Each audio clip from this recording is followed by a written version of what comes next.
Exit Mohammed al-Baradei, the man whose job was to prevent the spread of nuclear arms and promote the safe use of atomic power around the world.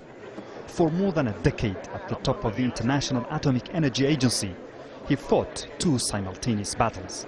One with small nations trying to acquire nuclear weapons, the other with the global powers trying to exert influence on his organization. His first major challenge after taking office was Iraq.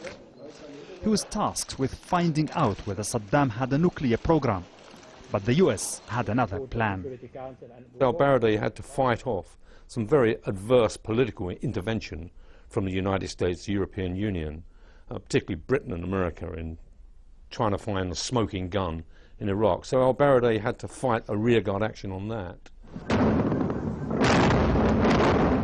In 2002, as Washington was heading towards military action, al-Baradei warned against any use of force in the absence of solid proof. It was perhaps no surprise that though he was proved right that Saddam had no weapons of mass destruction, the Americans strongly opposed his reappointment for a third term in 2005. The same year, he won the Nobel Peace Prize. Washington only caved in under enormous pressure from other world powers. But al-Baradei's greatest test has been dealing with Iran's nuclear program. He leaves office unable to prove or disprove the existence of an Iranian plan to develop nuclear weapons.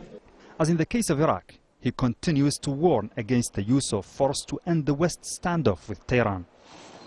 He has been alternately commended and severely criticized by the Iranians, depending on his position. And he has not minced his words elsewhere. He has criticized Israel for refusing to open its nuclear sites for inspection. Mr. Baradei was not doing his job. He's basically one of the people that is responsible for enabling Iran to procrastinate for so many years and not to expose a program for what it is, a program that has military significance. Some say al-Baradei will be remembered for his failure to free the IAEA from external influence.